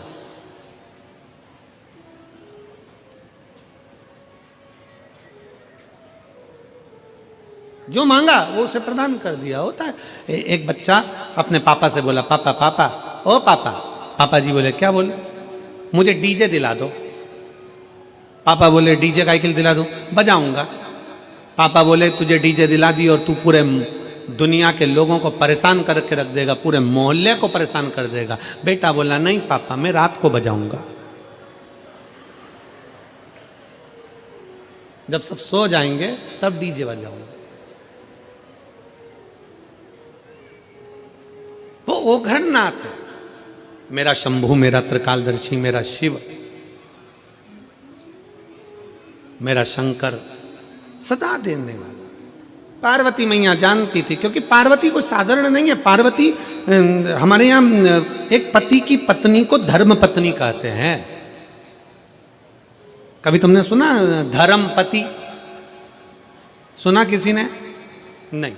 पत्नी को कहते हैं धर्म पत्नी।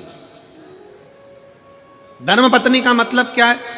जो पति को धर्म के पथ के ऊपर लेकर जाए, सतमार्ग में लेकर जाए, कथा में लेकर जाए, सत्संग में लेकर जाए, वो धर्म पत्नी है।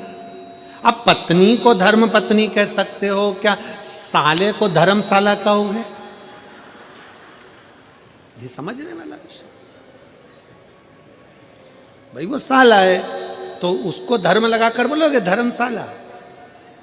नहीं बोल सकते, कह नहीं सकते। पर केवल एक पत्नी ऐसी है जिसको धर्म पत्नी कहा जाता है, क्योंकि वो खुद के लिए नहीं जीती। एक माँ, एक स्त्री, एक बहन, एक बेटी, एक नारी, एक बहू, एक सास, जितनी बैठी हैं यहाँ पर मेरी जीजियाँ, जो स्त्रियाँ यहाँ पर बैठी हैं, जो नारियाँ यहाँ बैठी हैं, जो माताएं कथा श्रवण कर रही हैं, इन सब का जीवन देखिए। ये अपने लिए नहीं जीती। अगर व्रत भी करती है तो पति की लंबी उम्र के लिए, बच्चों की उन्नति के लिए करती है। अपना घर छोड़कर, अपने बाबुल का, अपने पिता का घर छोड़कर ससुराल में चली जाती है, और ससुराल में भी आधा इधर आधा उधर सोचती है मेरा ये भी घर है, मेरा वो भी घर है। परंतु मायके में रहती है तो लोग कहते हैं तू पराई है, और ससुराल में पहुंच जाती है तो लोग कह देते हैं पराई घर से आई। काय का छे?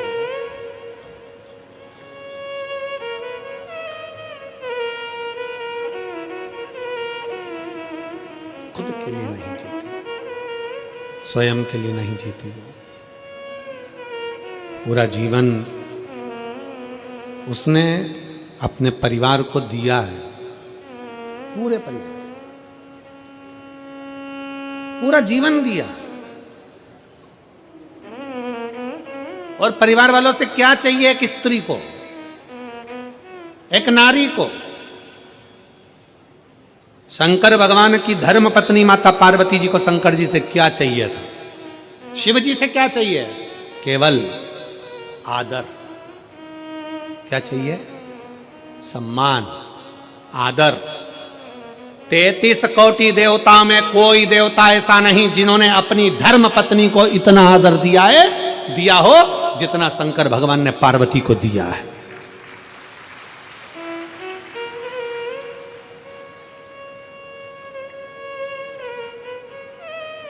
कौन से देवता जिनकी पत्नी चली गई और वो रोए हों? कौन से देवता जिनकी पत्नी चली गई और तांडव मचा दिया हो? कौन से देवता जिनकी पत्नी चली गई और कंधे पर डालकर अपनी पत्नी के शव को भी तांडव मचा कर रख दिया हो?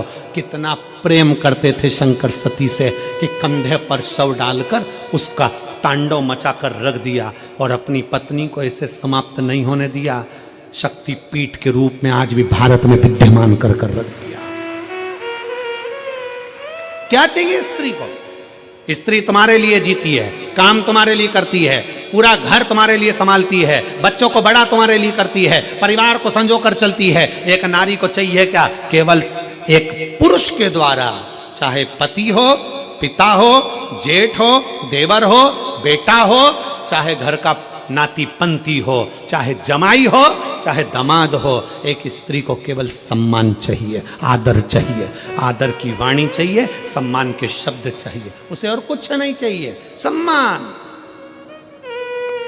33 कोटि देवता में देवताओं ने भले अपने पास में अपनी देवियों को बिठाया होगा, अपने पास बिठाया होगा। आप देखिए माता लक्ष्मी भगवान नारायण के पास में है, उनके चरणों में है। ब्रह्माणी जी के पास में है, राम जी के पास में सीता है, कृष्ण कन्हैया के पास में राधा जी हैं, सब देवता के पास में सारी देवियां हैं, उनके नजदीक में है। केवल एक शंकर भगवान है जो अपनी पत्नी को अपने पास में नहीं, अपने से ऊंचे बिठाते हैं। इसलिए शंकर के मंदिर में पार्वती का स्थान ऊंचा होता है। शिव जी से ऊंचा पार्वती का स्थान है। उज्जैन चले जाओ, महाकाल बाबा जमीन पर विराजमान है और पार्वती मैया ऊंचे स्थान पर। सोमनाथ चले जाओ, माता पार्वती ऊंचे स्थान पर बैठी हैं। आप ओमकारेश्वर चले जाओ, माता पार्वती ऊंचे स्थान पर बैठी हैं। शंकर भगवान के मंदिर में पार्वती मैया का स्थान ऊंचा है, क्योंकि शंकर भगवान अपनी पार्वती को ऊंचे स्थान पर रखते हैं, आदर देते हैं, सम्मान देते हैं। और जिस घर में नारी का सम्मान होता है उस घर में कभी बरकत की कमी नहीं होती। इसलिए पार्वती मैया को शंकर भगवान ने सम्मान दिया तो उनके घर में रिद्धि भी आई, उनके घर में सिद्धि भी आई और उनके घर में बुद्धि भी आई। अगर जहां नारी का सम्मान होता है वहां रिद्धि सिद्धि बुद्धि तीनों आती है।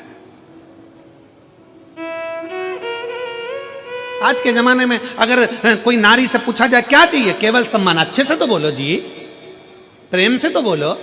शादी में जा रहे हैं, गाड़ी लेकर बुड़बुड़ करते जा रहे हैं, चले जा रहे हैं, खाना खा के बस निकले ही थे और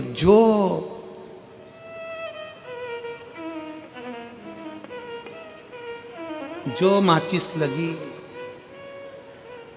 और किस बात के लिए? थोड़ी सी कोई बात होगी, उसके पीछे चिढ़कर जवाब दे दिया। चिढ़कर। किसने? पति ने गुस्से में आकर चिढ़कर। अरे शादी में जा रहे हो, अच्छे से व्यवहार कर जाओ। नहीं जाना है तो बिल्कुल मत जाओ। कहीं घूमने जा रहे हो तो अच्छे व्यवहार से जाओ। मालूम पड़े पति ऐसा चल रहा, पत्नी उधर चल रही, बेटा उधर चल रहा, तो क्यों आए घूमने, क्यों गए शादी में? व्यवहारिकता, प्रेम। अभी कथा कह रही थी वस्तु और व्यवहार में सबसे ज्यादा जरूरी है, जम के बोलो, व्यवहार। तुम भले उसको चांदी की थाली में रोटी मत खिलाओ, पर चांदी जैसे बोल तो बोलो रे, सम्मान के शब्द तो बोलो रे, इज्जत के वाणी तो बोलो। बेबारिकता खत्म।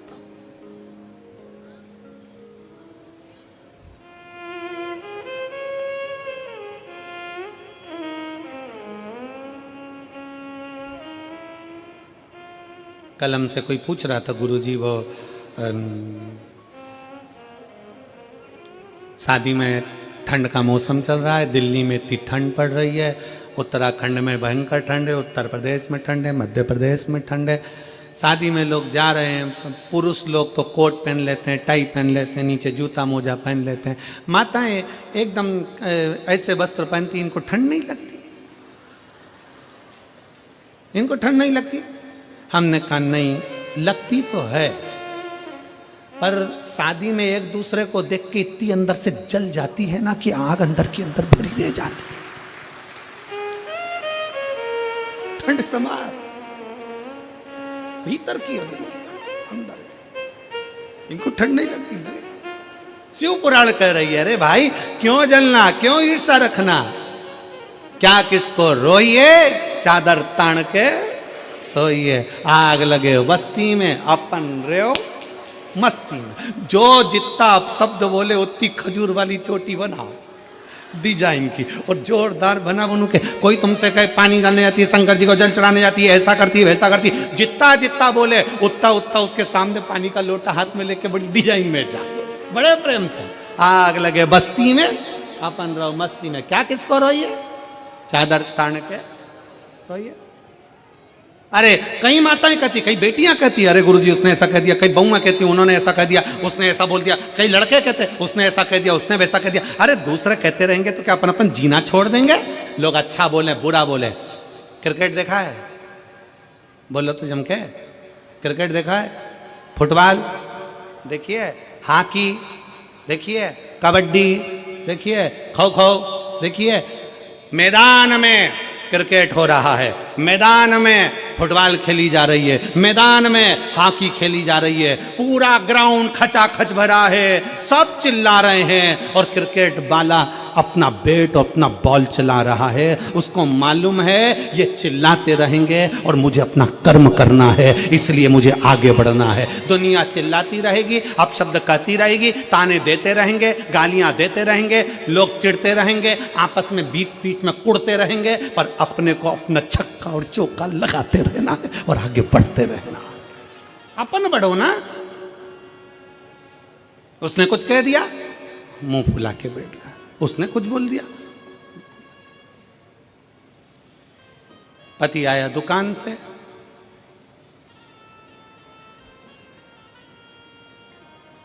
हुआ क्या, मां उधर मुंह फुला के बैठी, पत्नी उधर मुंह फुला के बैठी। पति समझ गया, रसोई घर में गया, मक्का की रोटी निकाली, सरसों का साग निकाला, खा गया, चुपचाप जाके सो गया। पत्नी ने कहा तुमसे इतना नहीं पूछते बना कि मैं क्यों गुस्सा हूं? पति बोला मैं मम्मी का चेहरा और तेरा चेहरा देखकर समझ गया था तुम दोनों की आपस में कुछ हुई होगी। आग लगे बस्ती में, सियोर वाला कहता है रहो अपनी बस्ती में, खाओ पियो, मिठा रहिए, प्रेमवश स्नेहवश। पार्वती मैया जानती थी कि शंकर भगवान बिगर विष पिए रह नहीं सकते, विष पिएंगे क्योंकि वो भव है। दूसरे का दुख उनका अपना दुख है, दूसरे की तकलीफ उनकी अपनी तकलीफ है, दूसरे का कष्ट उनका अपना कष्ट है, वो रहेंगे नहीं इसमें। एक पत्र है,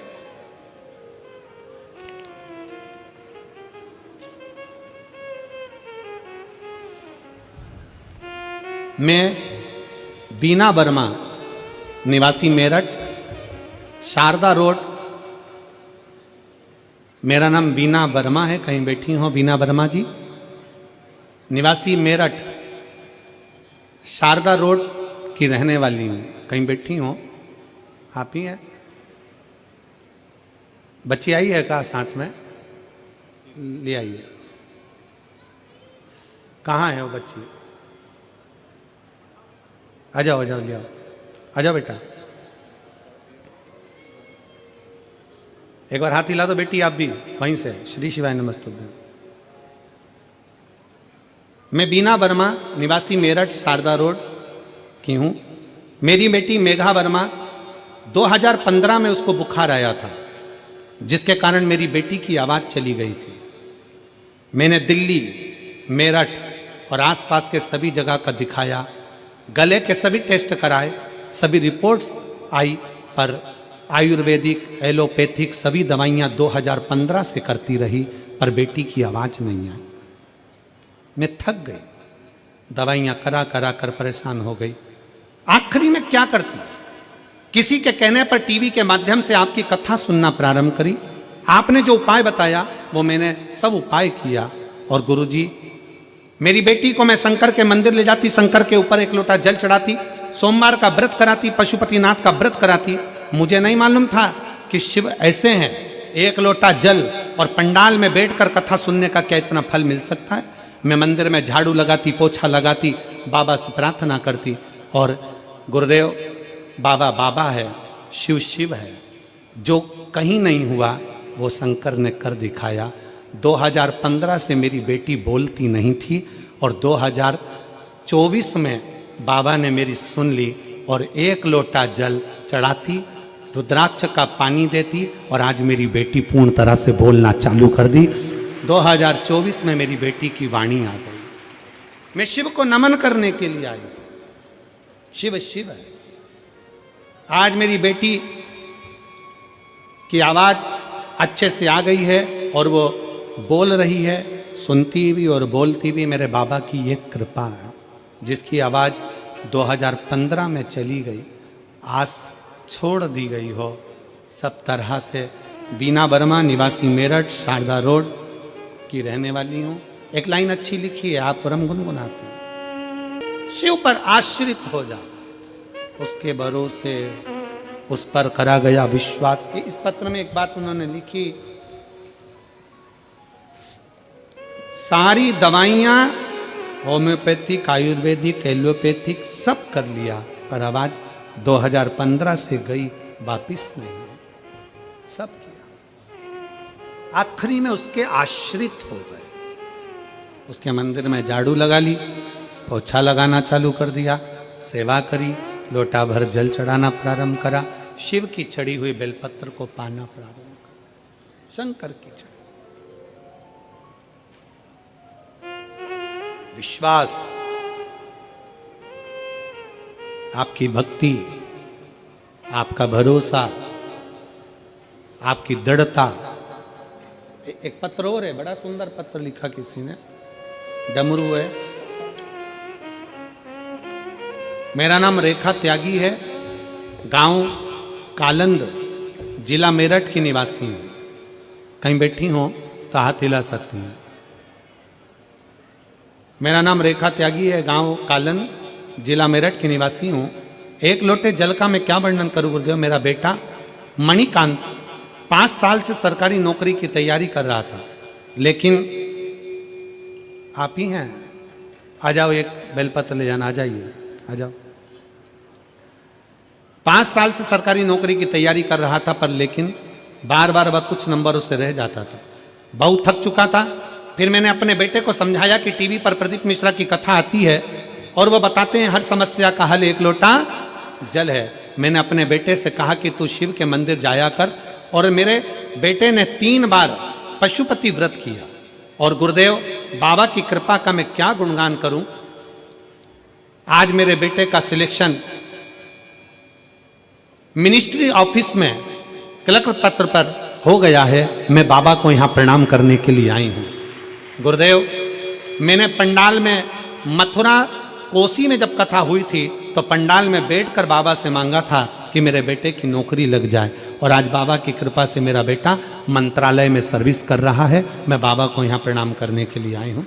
कहीं बैठी हो तो आ सकते हैं। इतना शरीर का टुकड़ा हो जाता है कि इन पत्रों को हम दिखाएं तो दिखाएं कैसे। फिर भी एक पत्र है, आप देखिए, मैं कहूँ दिखाइए जरा टीवी पर, कि शरीर के कितने कितने टुकड़े, पूरे चेहरे का, पूरा शरीर का। अगर आप देखेंगे इनको, अगर दिखाएंगे माध्यम से, चैनल के माध्यम से, तो लोग कांपे अंदर से। एक माँ ने लिखा अपने पत्र के में, मेरा नाम माधुरी चौहान है, मैं ग्राम बरखेड़ा की रहने वाली हूँ, फरुखाबाद उत्तर प्रदेश की हूँ। 21 अप्रैल को मेरा लड़का शुभम चौहान खाटू जी जा रहा था और रास्ते में उसका एक्सीडेंट हो गया हाथरस में। लड़के का एक्सीडेंट ऐसा हुआ कि पूरा शरीर उसका, पूरा सिर मुख पूरा दुच गया, बेकार हो गया, जिसका फोटो मैंने लगाया।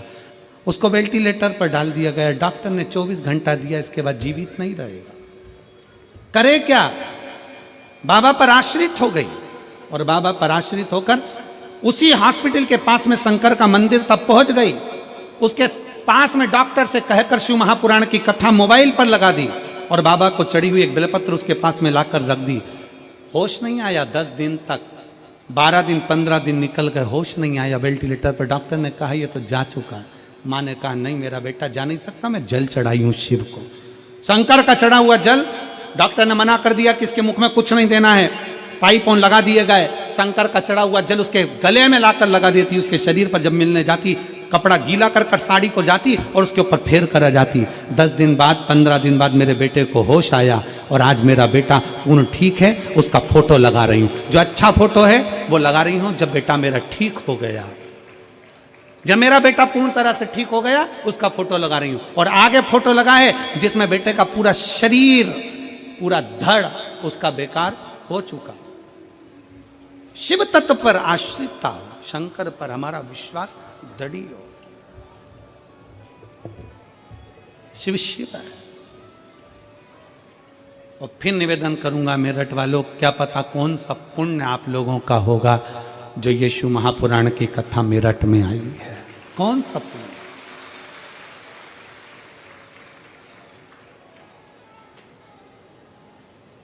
दिसंबर 2024 के विराम की कथा रायपुर छत्तीसगढ़ में 24 दिसंबर से 30 दिसंबर तक होगी। ना जाने कौन सा पुण्य छत्तीसगढ़ वालों का होगा जो दिसंबर एंड में भी शिव कथा है।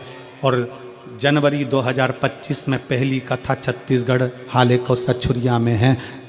विराम भी 24 का और 25 का प्रारंभ दोनों ही छत्तीसगढ़ में।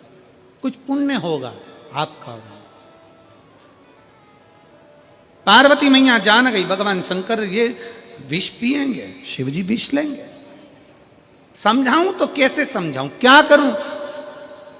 सामने विष का कटोरा आया और माता पार्वती जी की आंखों में, क्योंकि धर्म पत्नी है, कई बार धर्म पत्नी ऐसी होती है कि नहीं बोल पाती, कई बार धर्म पत्नी बोल ही नहीं पाती। वो देख रही है सामने गलत हो रहा है पर बोल नहीं सकती, कई बार ऐसी दशा आती है, नहीं बोल पाती।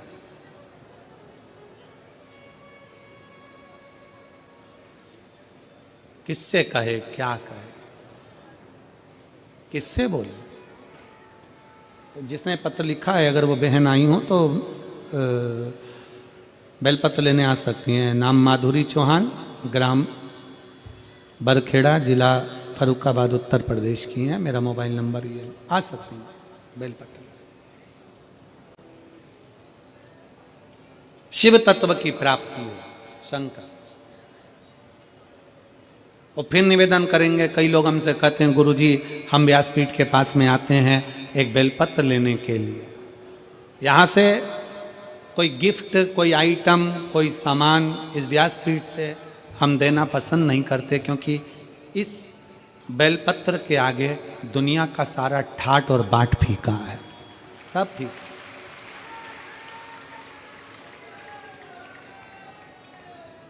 ये वो बेलपत्र होती है 6 दिन जो कथा के माध्यम से बेलपत्र दी जाती है व्यासपीठ की, वो शरीर रोग मुक्ति की होती है, 7वें दिन की बरकत की। तो उस हिसाब से उस बेलपत्र के आगे सब फीका है, सब।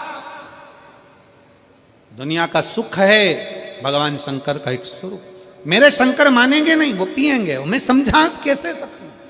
धर्म पत्नी माता पार्वती जी और रो रही हैं, आंखों में आंसू भर गया। नंदी ने पूछा माँ जब शंकर जी विष पिएंगे तो कैसे उस हलाहल विष को पचा पाएंगे, क्या होगा?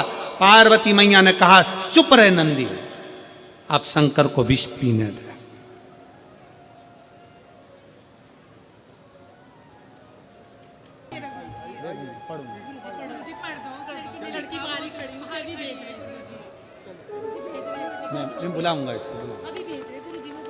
पढ़ूंगा शंभु शंभु शंभु शंभु।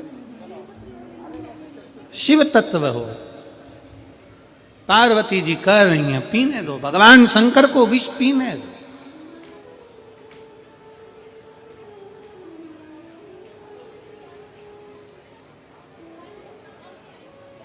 मां, शिवजी अगर विष पिएंगे तो क्या शंकर रहेंगे? नंदी के शब्द हैं। पार्वती जी कहती हैं नंदी तो चिंता मत कर,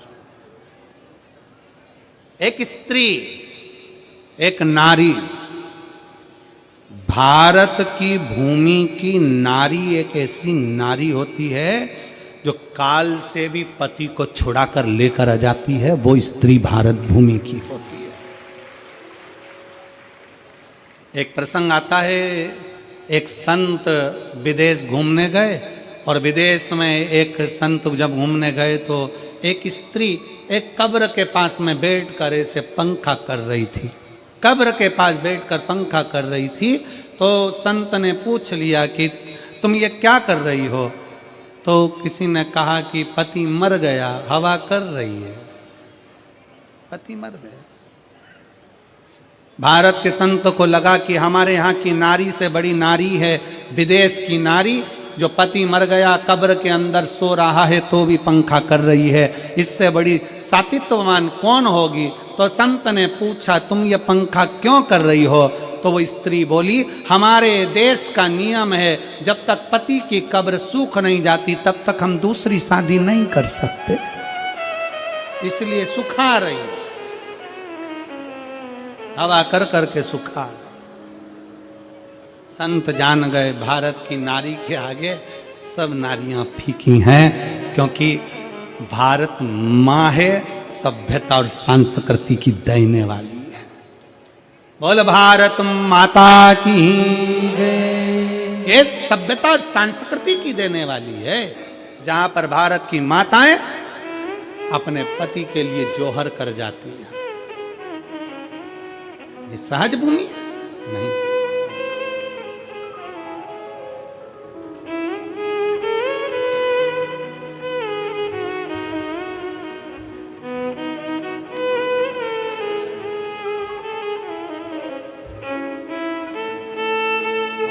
बेटा अच्छा हो गया ना, बस बेटा अच्छा हो गया, यही बाबा से रोते नहीं, अब खुश होकर जाओ बेटे को देना, ठीक है?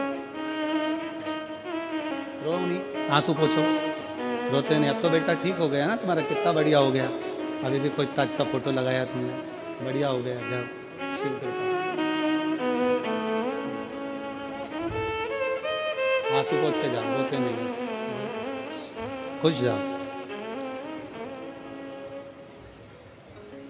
शिव शंकर ओघड़दानी त्रिकालदर्शी कैलाशी अविनाशी। मां, बाबा विष पी रहे हैं, पीने दो। मां, आप कुछ करोगी नहीं? नंदी पूछ रहे माता पार्वती जी से, आप कुछ करोगी नहीं? भगवान शंकर को देखते देखते, जैसे ही शंकर भगवान ने, जैसे ही भोले बाबा ने, ओघड़नाथ ने, मेरे शंभू ने, त्रिकालदर्शी कैलाशी ने हाथ में विष का कटोरा लिया, मुख में विष पीने वाले थे, इतनी देर में तो मेरी जगत जननी जगदम्बा दुर्गा शंकर भगवान के कंठ पर जाकर बैठ गई। माध्य शक्ति भवानी मां दुर्गा शिव के कंठ पर जाकर, शंकर के कंठ पर जाकर जब बैठी, शिव के कंठ पर जब मां भवानी विराजमान हो गई, विष हलाहल बाबा देवाधिदेव महादेव पीने लगे, हलाहल विष।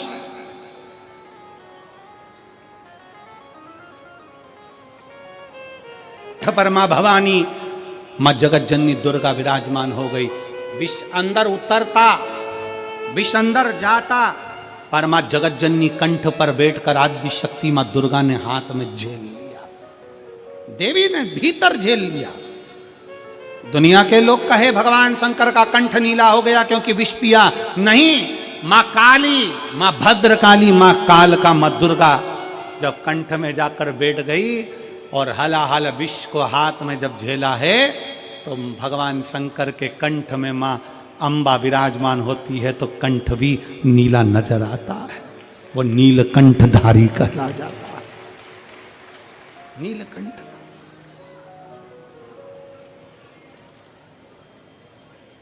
स्वयं शिव विराजे हैं, स्वयं शंकर,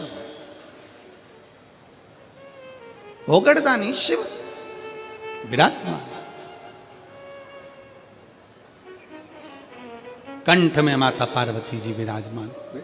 हलाहल भी अंदर पहुंचे नहीं, गले में कंठ पर झेल लिया, कंठ पर झेला है मां, कंठ में जाकर विराजमान होकर हलाहल विष को झेल रही हैं, कंठ के अंदर विराजमान होकर झेल रही हैं।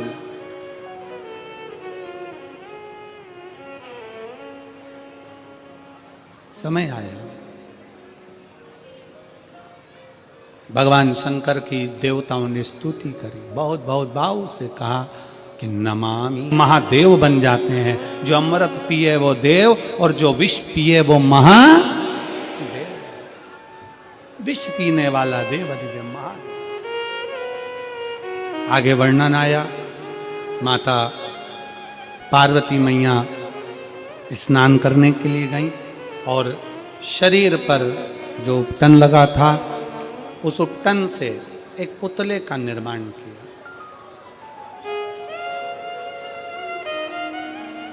उपटन से एक पुतले का निर्माण करते हैं, उस पुतले का निर्माण कर कर उस पुतले में सखियों के कहने पर माता पार्वती जी ने प्राण दे दिए। उसका नाम विनायक हुआ। दरवाजे पर उसको रोका गया। मां अंदर स्नान कर रही है, किसी को भीतर प्रवेश ना दिया जाए, विनायक से कहा गया। ठीक है मां। और भगवान विनायक दरवाजे पर बैठ गए। भगवान शंकर का आगमन हुआ। जैसे ही शिव जी का आगमन हुआ, आगमन होते से ही विनायक ने उनको रोक दिया। ए बाबा, कहाँ जा रहे हो? रोका। शंकर भगवान को क्रोध आया। उन्होंने त्रिशूल निकालकर विनायक का सिर काट दिया। विनायक का जब सिर कटा, पार्वती माँ के गोद में जाकर गिरा। पार्वती मैया को क्रोध आया, मैं ब्रह्मांड को तोड़ दूंगी बाबा, मेरा पुत्र जीवित होना चाहिए। गणों को आज्ञा दे दी है, पर हाथी का शीश लगा दिया। देवताओं ने स्तुति करी है। चारों तरफ आनंद समाहित हो गया। बोल गणेश जी महाराज की जय। बोल गणेश जी महाराज की जय। भगवान श्री गणेश जी पधार रहे हैं। जोरदार ताली बजाकर स्वागत भगवान शंकर पार्वती और गणेश जी का। आज चतुर्थ दिवस की कथा यहाँ विराम ले रही है। कल दोपहर में 2 बजे से 5 बजे तक कथा का समय रहेगा रायपुर की। छत्तीसगढ़ वालों को बहुत बहुत साधुवाद। जो 2024 के विराम की कथा का लाभ आप लोग रायपुर छत्तीसगढ़ में ले रहे हैं। बड़े आनंद से आप और हम कथा 2 बजे से 5 बजे तक को श्रवण करेंगे। बड़े भाव से कथा का लाभ लेंगे। हर हर जय जय श्री राधे। सभी भक्तों को हर हर महादेव सदा जय श्री कृष्णा श्री शिवाय नमस्तुभ्यम। व्यासपीठ को नमन करते हुए हम सबके प्रिय, हम सबके लाडले ठाकुर कल्लू जी महाराज के चरणों में नमन करते हुए, परम सत्य परम आदरणीय विश्वविख्यात पूज्य गुरुदेव के पावन चरणों को नमन करते हुए और आप सभी शिव भक्तों के चरणों में नमन करते हुए सुंदर आज चतुर्थ दिवस की कथा हम सभी ने श्रवण करी और कथा अमृत का लाभ लेकर अपने जीवन को कृतार्थ में करा। सुंदर आज आरती का समय भी हो चुका है। आरती में जिन भक्तों के नाम मंच से